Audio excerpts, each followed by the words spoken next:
fechando nossos olhos, nos conectando ao Mestre Jesus, nosso grande amigo e querido companheiro, para que possa nos instruir nesse estudo, que possamos aprender e aprender com o que vamos receber. E mais ainda, Senhor, te pedimos humildemente que nos dê toda a energia necessária para colocar em prática, para que as nossas ações cotidianas, para que as nossas atitudes reflitam tudo aquilo que estamos aprendendo com a sua bênção. Que assim seja. Que assim seja. Assim seja. Vamos, então, início aqui ao item 1, condições da prece. Inicia com um texto do Evangelho, capítulo 6, nos versículos 5 a 8, é um texto do Sermão da Montanha. E quando orardes, não haveis de ser como os hipócritas, que gostam de orar em pé nas sinagogas e nos cantos das ruas, para serem vistos dos homens. Em verdade vos digo que eles já receberam a sua recompensa. Mas vós, quando orardes, entrai no vosso aposento e, fechada a porta, orai a vosso Pai em secreto. E vosso Pai, que vê o que se passa em secreto, vos dará a paga. E quando orardes, não faleis muito como os gentios, pois cuidam que, pelo seu muito falar, serão ouvidos. Não queirais, portanto, parecer-vos com eles, porque vosso Pai sabe o que vos é necessário, primeiro que vós lhe peçais. Bom, esse é o primeiro texto. Em seguida vem o número 2, nós vamos passá-los, depois nós vamos ter oportunidade de comentá-los, tá bom? Mas aqui já é um texto do Evangelho de Marcos, capítulo 11, 25 e 26. Mas quando vos puserdes em oração, se tendes alguma coisa contra alguém, perdoai-lhe, para que também vosso Pai, que está nos céus, vos perdoe os vossos pecados. Porque se vós não perdoardes, também vosso Pai, que está nos céus, não há de vos perdoar vossos pecados. Existe, na sequência, no item 3, que é do Evangelho, extraído do Evangelho de Lucas, capítulo 18, de 9 a 14. E propôs também esta parábola a uns que confiavam em si mesmos como se fossem justos e desprezavam os outros. Aí ele propõe, então, a parábola. Subiram 2 homens ao templo a fazer oração. Um fariseu e outro publicano. O fariseu, posto em pé, orava lá no seu interior desta forma: graças te dou, meu Deus, porque não sou como os demais homens, que são uns ladrões, uns injustos, uns adúlteros, como é também esse publicano. Jejuo 2 vezes na semana, pago o dízimo de tudo que tenho. O publicano, pelo contrário, posto lá de longe, não ousava nem ainda levantar os olhos ao céu, mas batia no peito, dizendo: meu Deus, sê propício a mim, pecador. Digo-vos que este voltou justificado para sua casa, e não o outro. Porque todo o que se exalta será humilhado. Todo o que se humilha será exaltado. Aí nós entraríamos, então, nos comentários que o Kardec apresenta. Eu vou ler esses comentários aqui, que estão no item 4, para a gente depois fazer os nossos, aqueles que desejarem, tá? As condições da prece foram claramente definidas por Jesus. Quando orardes, diz ele, não vos coloqueis em evidência, mas orai em secreto. Não finjais orar demasiado, porque não será pelas muitas palavras que sereis atendidos, mas pela sinceridade delas. Antes de orar, se tiverdes qualquer coisa contra alguém, perdoai-a, porque a prece não poderia ser agradável a Deus, se não partisse de um coração purificado de todo sentimento contrário à caridade. Orai, enfim, com humildade, como o publicano, e não com orgulho, como o fariseu. Examinai os vossos defeitos, e não as vossas qualidades. E se vos comparardes aos outros, procurai o que existe de mal em vós. E aí ele cita aí uma referência do capítulo 10º, número 7 e 8, que é onde tem algo referente a essa questão aí. Muito bem. Senhores, antes de nós entrarmos, eu coloquei algumas questõezinhas aí, alguns pequenos textos extraídos lá do Livro dos Espíritos, que vêm se juntar a esses e dar mais consistência a essa apresentação, né? Mas antes de nós passarmos a isso, vamos só fazer uma breve reflexão, e está aberto aí, hein? Quem quiser, a qualquer momento, tomar a palavra, fique à vontade. A gente vai ver que nessa orientação de Jesus, já no Sermão da Montanha, que está lá em Mateus 6, ele já colocava algumas condições interessantes. Ele cita a questão do exibicionismo, logo de cara. Que havia, ele percebia, naturalmente, que havia muitas pessoas que gostavam de mostrar para as outras pessoas o quanto elas eram religiosas, para que os outros olhassem, né, e admirassem, e dissessem, olha como essa pessoa é santa. A expressão é bem clara, né, bem significativa, né? Gostam de orar em pé na sinagoga, daqueles que chamam a atenção, provavelmente em voz alta, né? E até, olha a expressão, nos cantos das ruas, em algumas traduções está nas esquinas, mas é a mesma coisa, né? Nas esquinas das ruas. Para quê? Veja aí, então. Exibicionismo, para serem vistos dos homens. Querem o olhar das pessoas, querem a admiração das pessoas. Por isso que ele fala, em verdade vos digo, eles já receberam a sua recompensa. Porque o que eles queriam, eles já tiveram. Não adianta esperar mais nada de Deus, né? O que tinha, já receberam. Aí ele dá a recomendação. O que fazer? Como fazer? Nada de exibicionismo. A prece não é um ato de exibição, de ostentação, para se mostrar. A prece é algo entre você e Deus. Por isso que ele fala, entra para o teu aposento. Isso aqui pode ter um significado literal, quer dizer, digamos aí, você está na sua casa, tem lá muitas pessoas, você não tem o recolhimento necessário, ideal, então talvez seja necessário você se fechar mesmo no seu quarto, para que você possa ter essa condição ideal de recolhimento, onde você possa efetivamente elevar o seu pensamento a Deus da forma como precisa. Mas também pode ter um outro significado.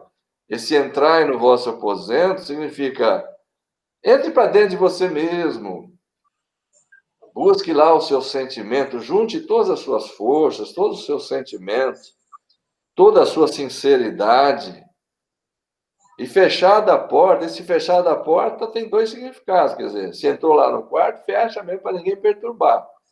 Mas agora também, você entra lá dentro, lá do seu interior, Tenta esquecer de tudo lá de fora e ore a Deus. Mas é entre você e Deus. Ninguém precisa ver, ninguém precisa saber. Não é um ato de exibicionismo, de mostrar, de se colocar em evidência, né?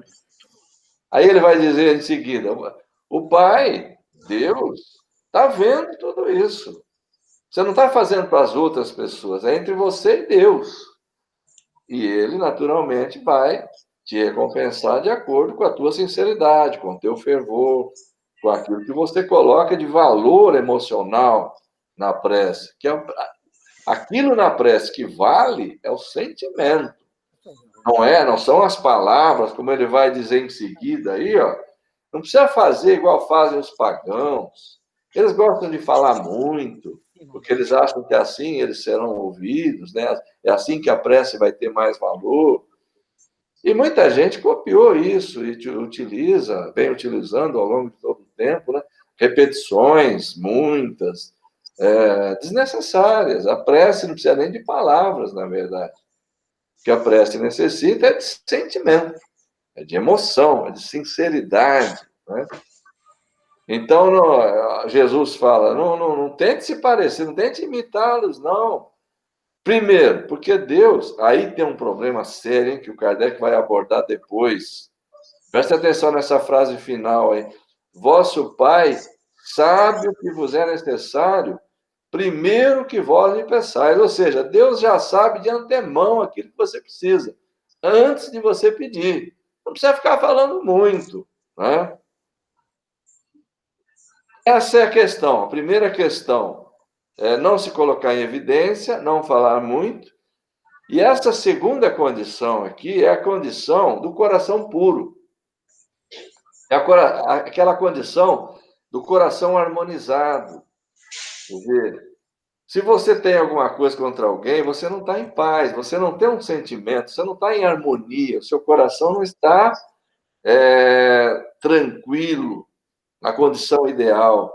Então, se você tem alguma coisa, está desarmonizado por alguma razão, há algum ressentimento, existe alguma coisa mal resolvida, resolva isso.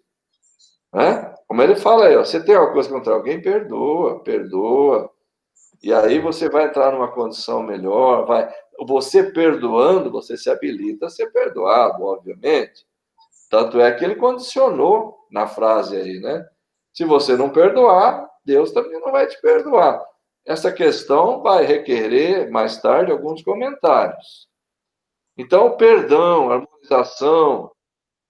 Mas aí existe essa outra questão que ele tratou na parábola, que é uma condição básica de quem ora a Deus. Humildade. Ausência, portanto, de orgulho, né? Essa história do fariseu e do publicano dão bem conta disso. Essa história dá bem conta disso, né? Quer dizer, o fariseu, ele usou de umas expressões interessantes aí na parábola que ele compôs, né? Olha lá, veja que ele dirigiu isso a algumas pessoas que se achavam maiores que os outros, né? Que desprezavam outras pessoas, talvez outras pessoas mais humildes, né?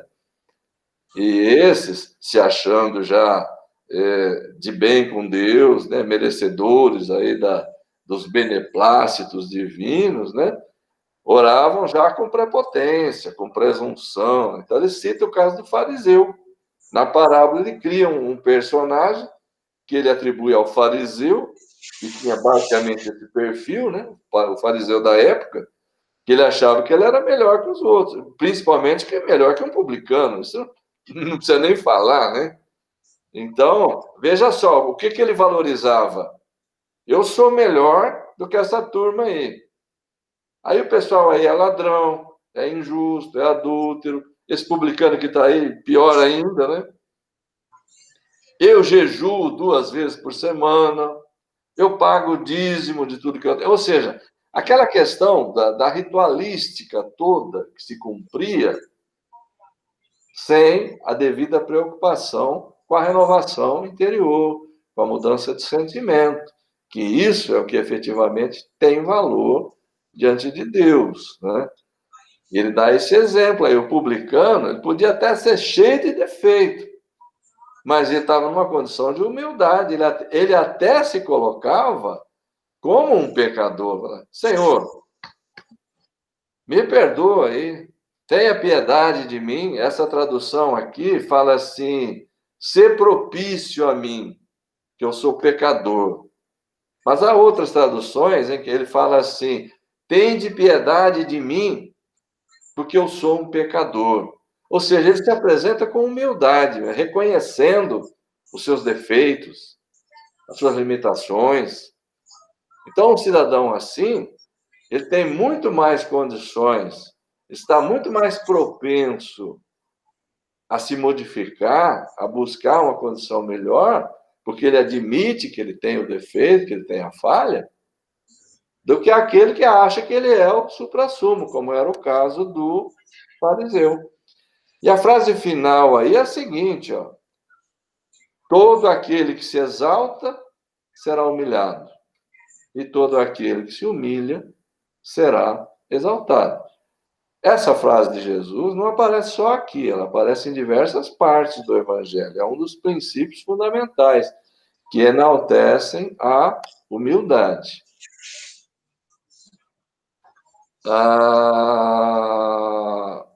Algum comentário aí, pessoal? É aquela questão dos últimos serão primeiro serão os últimos também, acaba se enquadrando aí. Tem uma questão assim do templo, eles iam muito ao templo para oração, né? Isso a gente vê muito no Velho Testamento. E não era assim quem chegou a ser primeiro senta na frente. Tinha as castas, né? Iam se colocando lá. E os publicanos, que eram cobradores de impostos, muito mal vistos, eles realmente ficavam muito lá atrás, né? E ainda tinha que ficar mais atrás ainda. Sim. Então, quando ele fala ele lá de longe, é porque realmente estava longe. Estava quase fora do templo, né? E todos eles sabiam disso. Então, esse texto aí se encaixava e era bem compreendido pelas pessoas, né? Eu sabia que exatamente que ele estava longe mesmo, mas que até aí. Isso, eu lembro de uma história, que nem sei se vejo, que me conta sobre São Benedito, nessa questão da oração. Talvez vocês até conheçam, mas. Porque Benedito, o que vai fundar a ordem beneditina, não, né? Mas que era do templo, que muda a ordem por causa dele, né? Por nome de beneditinos. Ele andava arrastando, ele varriu, ele gostava de varrer onde eles ficavam, lá no local deles. Ele andava arrastando a vassoura. Ele tinha uma base lá que não gostava daquele barulho da vassoura arrastando, sempre ficava chateado com ele. Falava, Benedito, para de arrastar essa vassoura, coisa cheia. A gente está em oração aqui, você passa arrastando essa vassoura, faz um barulho danado. Aí, como não tinha, falou assim: Benedito, vamos fazer o seguinte, vem orar com a gente. Na hora da presa, na hora Noa, que é a hora da oração, você vai entrar aqui, você não faz barulho. E ele ficou lá no cantinho dele, segurando a vassoura, quietinho. Aí todo mundo fez aquelas preces assim, lindas, né? E ele ficava olhando aquilo comovido. Eu falei, Benedito, você não quer fazer uma prece? E ele, primeira vez que tinha entrado naquela capela maravilhosa, ele chegou em frente à imagem linda de Jesus, parou com a vassoura, disse que olhou para a imagem de Jesus e falou assim: Senhor, Inhodito está aqui. E nesse instante levitou. Ele e a vassoura. Então, quer dizer, que adiantou aquelas preces lindas dos caras, ele só falou uma frasezinha. Porque ele realmente teve aquilo que precisava, né? É. Humildade total, né? Humildade. Estou aqui, senhor. Precisou de mim, tuas ordens. A coisa é comigo mesmo, né? Deixa eu ajustar aqui agora a próxima tela, por gentileza. Vou compartilhar aqui. Aí, agora vocês estão vendo a tela já, né? Aí, agora sim. Então, tá, vou passar para... Na sequência, muito bom aí, Mário, essa ilustração foi muito boa. Eu coloquei uma referência cruzada aqui, para enriquecer um pouquinho a reflexão, que eu fui buscar lá na Lei de Adoração, que é o capítulo 2 da terceira parte do Livro dos Espíritos, a questão 660, no tema da prece, que está lá dentro da Lei de Adoração. Então, essa pergunta, na verdade, o começo dela é assim: a prece torna o homem melhor? E lá vai ter uma resposta. É sim, porque aquele que ora se torna mais forte contra as tentações do mal. Deus envia bons espíritos para o auxiliar, para o inspirar, etc, etc. Aí o Kardec colocou essa subquestão. É dessa que eu quero falar um pouquinho mais. Quer dizer, mostrá-la aqui inteiramente. Como é que certas pessoas que oram muito são, não obstante, de mau caráter, ciosas, invejosas, intratáveis, carentes de benevolência e de indulgência, e até algumas vezes viciosas? Então ele perguntava, acabava de perguntar, a prece torna o homem melhor? Sim, por causa disso. Blá, blá, blá. Tá, mas tem gente que ora bastante e não muda nada, não melhora nada. Aí vem a informação que está aí. Que era aquilo, né, Mário, que o pessoal fazia lá e que não atingiu o objetivo. O essencial não é orar muito, mas orar bem. Lembra que Jesus fala lá no texto, não faleis muito? Essas pessoas supõem que todo o mérito está na extensão da prece. Tem um dá a mais aí. Todo o mérito está na extensão da prece. E fecham os olhos para os seus próprios defeitos. Fazem da prece uma ocupação, um emprego do tempo. Nunca, porém, um estudo de si mesmas. A ineficácia, em tais casos, não é do remédio, mas da maneira pela qual o aplicam. Então, vamos dar uma olhadinha no texto anterior do Kardec aqui. Examinar, no finalzinho, examinai os vossos defeitos. Orai com humildade como o publicano. O publicano examinou os próprios defeitos. Ele os admitiu ali diante de Deus. Não é? Então, quando o Kardec aborda essa questão aqui, vejam que a coisa está diretamente ligada com aquele texto lá de trás. Quer dizer, muitas pessoas oram muito, falam muito, repetem muito, porque acham que isso é que vai valorizar a prece. Só que não analisam a si próprias, não examinam os próprios defeitos, não fazem nenhum autoexame. Então, não tem essa humildade de olhar para dentro de si mesmas e realmente buscar fazer aquilo que precisa fazer. Então, o que ele está dizendo aqui? O Espírito que respondeu: fazem da prece uma ocupação, um emprego do tempo, mas não um estudo de si mesmas, não se autoanalisam, não se examinam, não tem essa humildade de olhar para dentro de si para reconhecer que tem que mudar alguma coisa. Então, não é que a prece não funciona, o Kardec. Não é que a prece não funciona, Kardec, mas é que essas pessoas não sabem orar direito, né? Aí, ainda juntando com aquele texto de Jesus lá atrás, que está no Evangelho de Marcos, que fala do orgulho, na 658, que é a questão que inicia esse tema da prece, lá no Livro dos Espíritos, ele pergunta se a prece é agradável a Deus. Aí precisa entender bem se agrada a Deus a prece. Não é que Deus é alguém que a gente precisa agradar, né? Nós precisamos entender bem o sentido disso. Na verdade, quem vai se beneficiar por adotar essa postura aqui não é Deus, não é ele que vai ficar mais contente, não é nada disso. É preciso entender que quem vai se beneficiar somos nós. O resultado bom, o retorno vai ser nosso.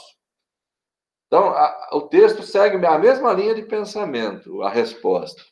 A prece é sempre agradável a Deus quando ditada pelo coração, pois para ele a intenção é tudo.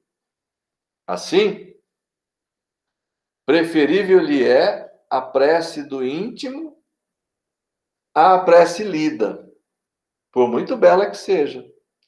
Se for lida mais com os lábios do que com o coração. Agrada-lhe a prece, agrada a Deus, naturalmente, quando dita com fé, com fervor e sinceridade. Mas não creiais que o toque a do homem fútil, orgulhoso e egoísta. A menos que signifique, de sua parte, um ato de sincero arrependimento e de verdadeira humildade. Porque se for uma coisa só de aparência, uma prece linda, bonita, rebuscada, mas que não represente da parte dessa pessoa nada sincero, que não represente uma proposta real e verdadeira de mudança, já que se trata de alguém orgulhoso, egoísta, enfim, que apresenta uma série de problemas e defeitos, como se diz, não é? Não vai adiantar nada. Eu vou aqui negociar com Deus, eu vou fazer uma prece linda, bonita, Deus vai ficar contente e fica tudo bem.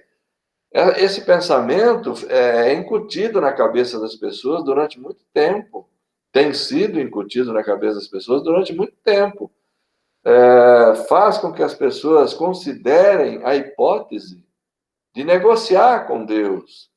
A hipótese de que Deus, você pode dobrar a justiça de Deus mediante um palavrório mais bonito, mediante uma oferenda, mediante uma troca qualquer.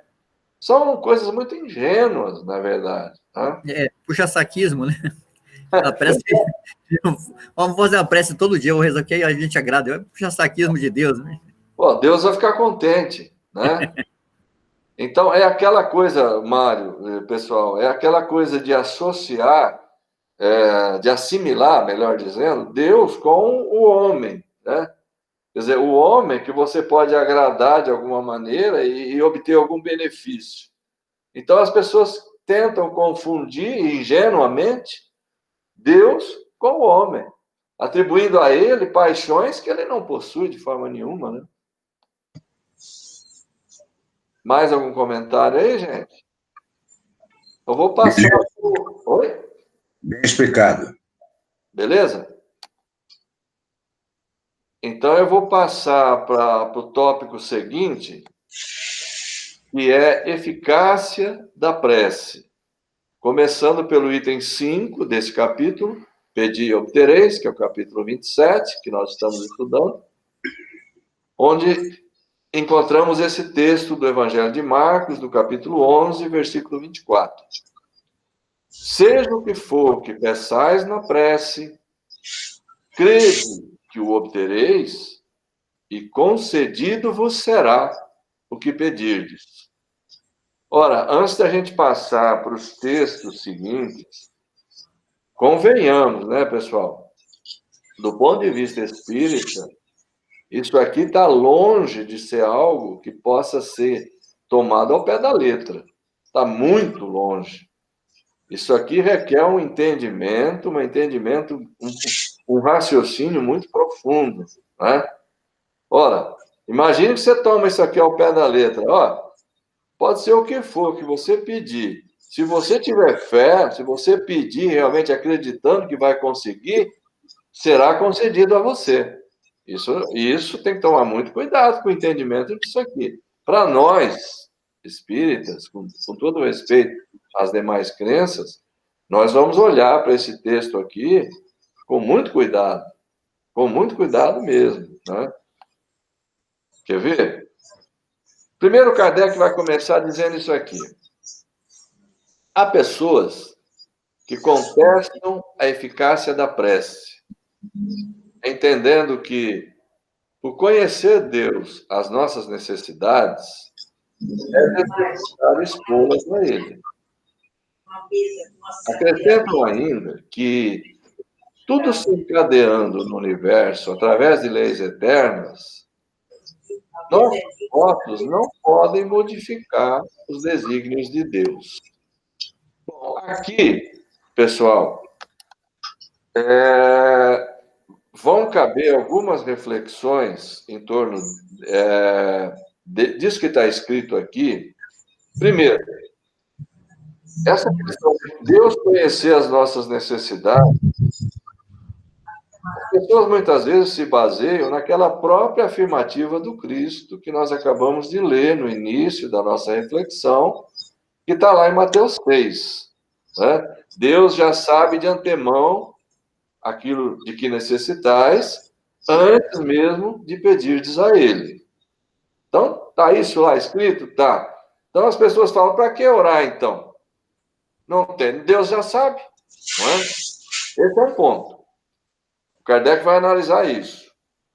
A outra coisa, que era um outro argumento que surgia na época do Kardec, que ele contestou, eu vou mostrar aqui um pedacinho só, da revista de janeiro de 1866, onde ele tratou desse assunto, é que muitas pessoas também entendiam e argumentavam que as coisas todas no universo estão organizadas, estão encadeadas, estão submetidas às leis divinas, que as leis divinas são eternas e são imutáveis. Então, não vai ser um pedido nosso que vai modificar os desígnios de Deus. Então, vejam bem, essas duas coisas ele vai refutar de uma forma fantástica, de uma forma muito racional do ponto de vista espírita. Eu vou dar só um pontapé inicial aqui, o Mário vai dar sequência a isso no tema que cabe a ele na próxima aula. Mas, de antemão, eu quero adiantar. Na Revista Espírita de janeiro de 1866, temos essa matéria: Considerações sobre a prece no Espiritismo. Porque tinha muita gente lá, dentro da própria Sociedade Parisiense de Estudos Espíritas, que contestava, que achava que não era necessário fazer prece, não. Que o Espiritismo acabava se desvirtuando, que não era bem o objetivo, que isso dava um caráter muito religioso, de igrejismo e não sei do quê. Aí o Kardec contesta isso com toda a sua classe. Aqui, só o começo do texto, que ali é bem longo e é muito profundo, tá? Cada um é livre de encarar as coisas à sua maneira. E nós, que reclamamos essa liberdade para nós, não podemos recusá-la aos outros. Mas, porque uma opinião é livre, não se segue que não se possa discuti-la. Examinar o seu lado forte e o fraco. Pesar suas vantagens e inconvenientes. Dizemos isto a propósito da negação da utilidade da prece, que algumas pessoas gostariam de erigir em sistema, para transformá-lo em bandeira de uma escola dissidente. Essa opinião pode assim resumir-se. Vejam que isso já estava lá. As pessoas argumentando. Deus estabeleceu leis eternas às quais todos os seres estão submetidos. Nada podemos pedir-lhe e não temos que lhe agradecer nenhum favor especial. Portanto, é inútil orar. A sorte dos espíritos está traçada, portanto, é inútil orar por eles.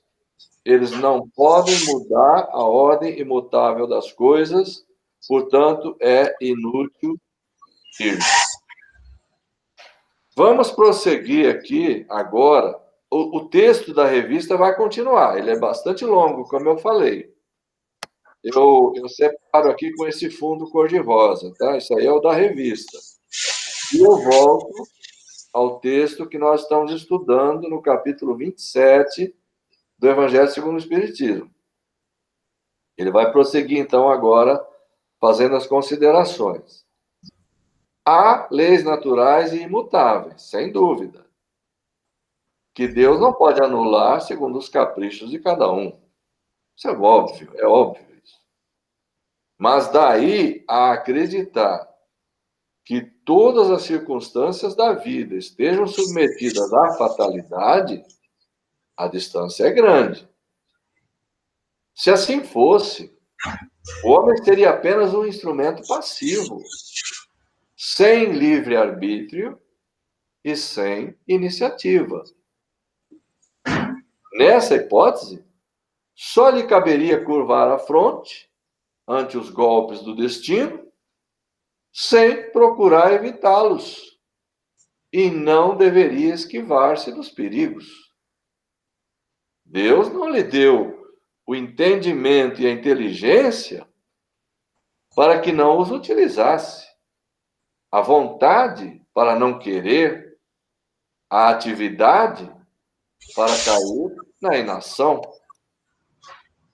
Seguindo o texto ainda do Evangelho, o homem, sendo livre de agir num ou no outro sentido, seus atos têm para ele mesmo e para os outros consequências subordinadas às suas decisões.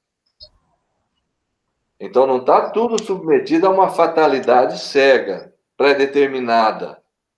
Os nossos atos, que são livres, podem determinar consequências com relação a nós mesmos e, inclusive, em relação a outras pessoas.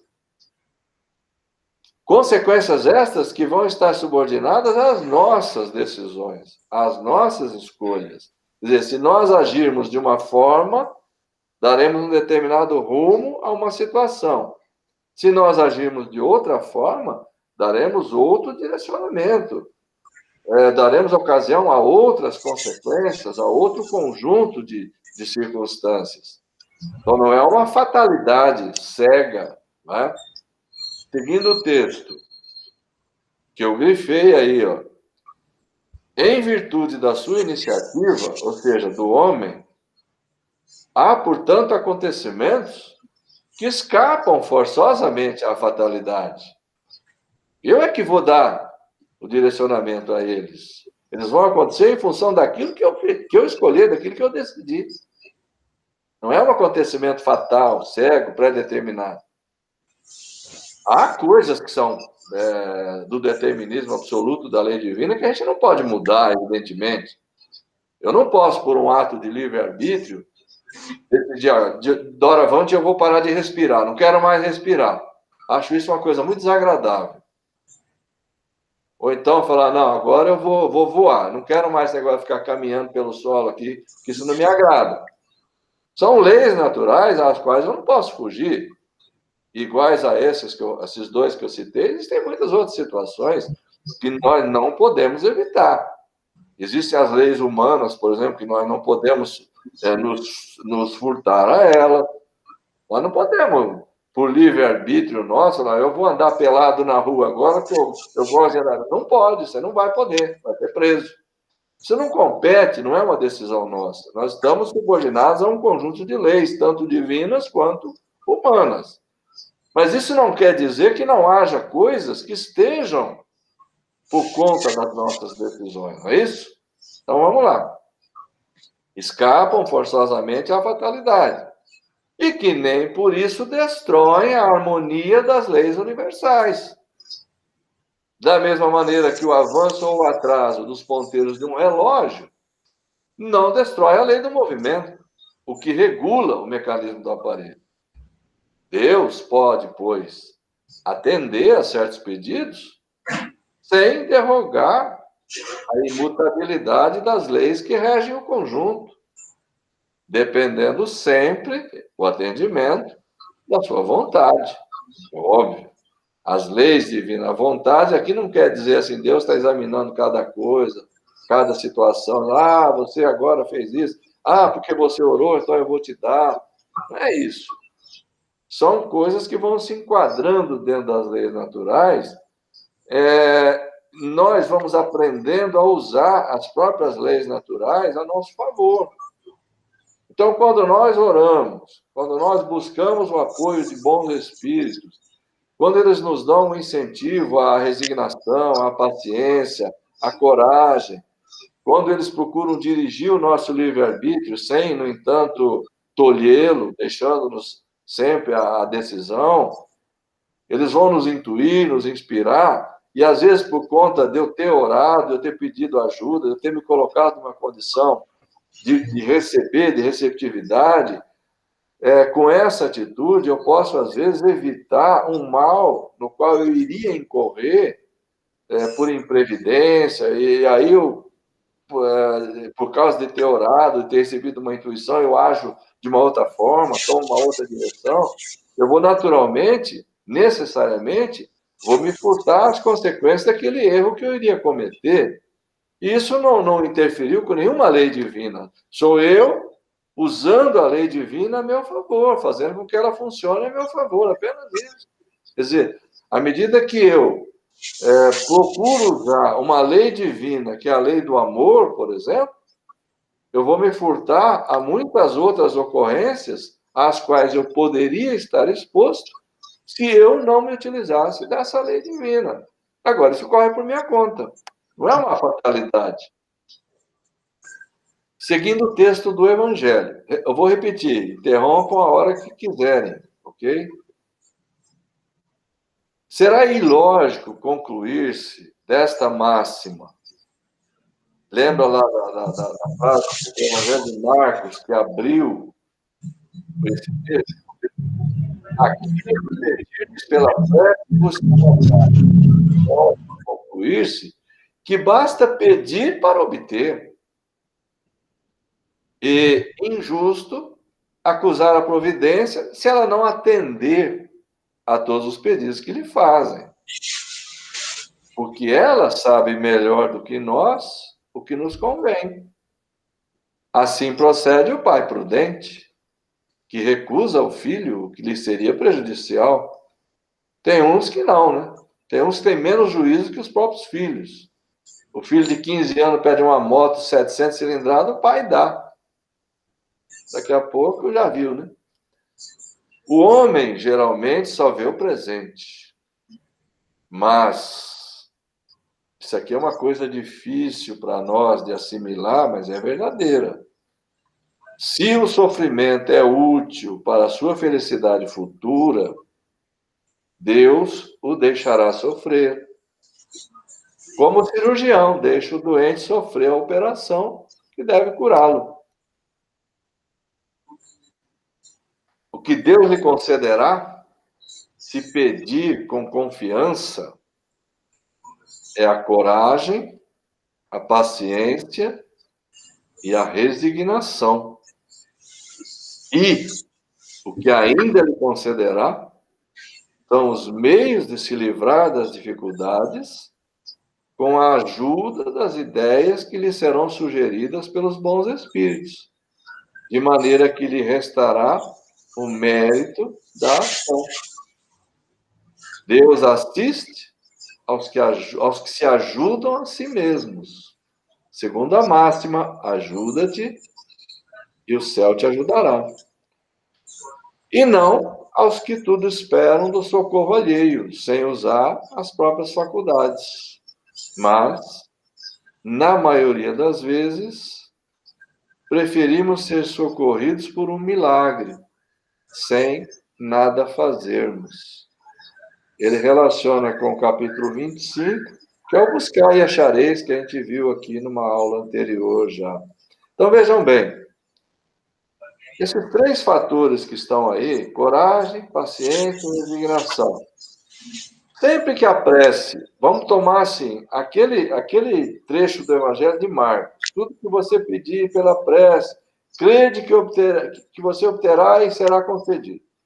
Então, aquilo que a gente pode ter 100% de garantia de sucesso na obtenção, se pedirmos fervorosamente pela prece, com sinceridade, é coragem, paciência e resignação. Isso, certeza que a gente vai obter. E mais ainda, um quarto fator, que ele menciona em seguida aí. bons espíritos para nos inspirar, para nos fortalecer. É um socorro jamais negado quando pedido com sinceridade. Isso está lá, no mesmo capítulo da Lei de Adoração, que eu já mencionei antes. Portanto, pensemos assim: outras coisas poderão ser concedidas, outras coisas poderão ser obtidas através da prece? Sim, mas há garantia de que você vai obter 100%? Não. Por exemplo, você pede a cura de uma doença. Você pede a cura de uma obsessão, por exemplo. Ok.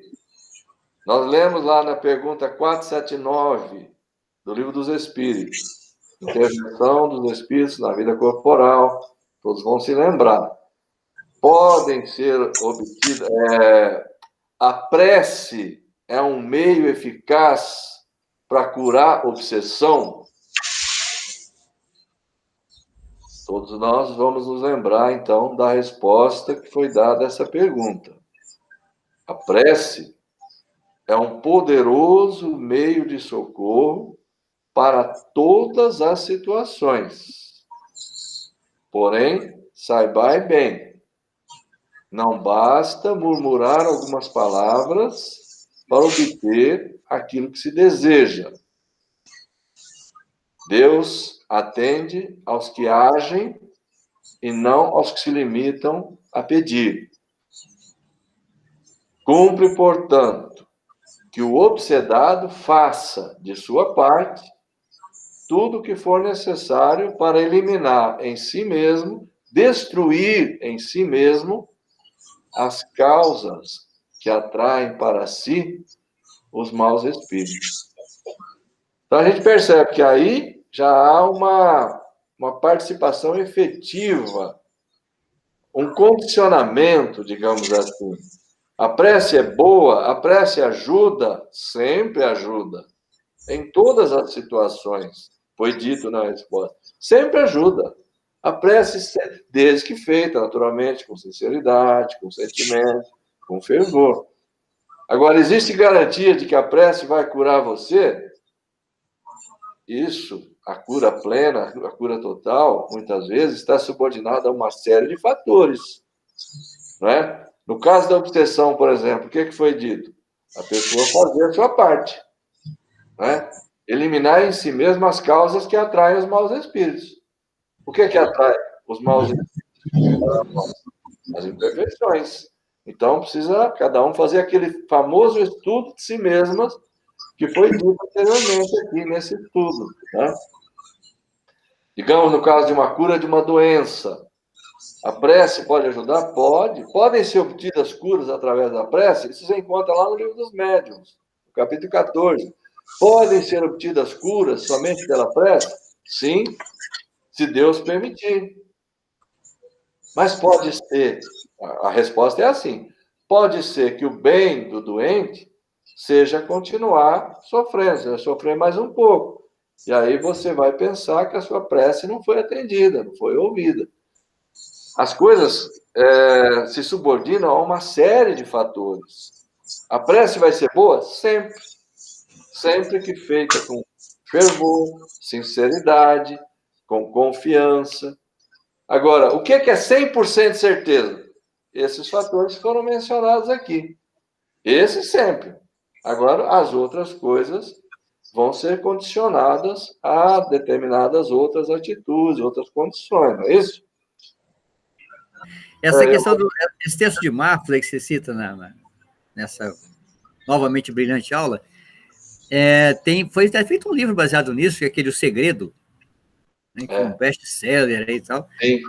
Eles associaram essa passagem com algumas coisas da física quântica que, para quem tem mero conhecimento como eu da física quântica, se arrepia todo quando lê aquilo, fica com raiva, dá vontade de tocar fogo no livro, e quem escreveu, principalmente. Né?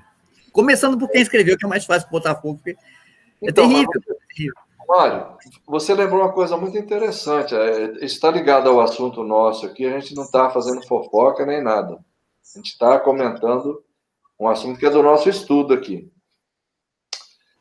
Esse livro aí, você sabia que ele foi objeto de estudo em centros espíritas? Pessoal fazendo estudo do livro O Segredo?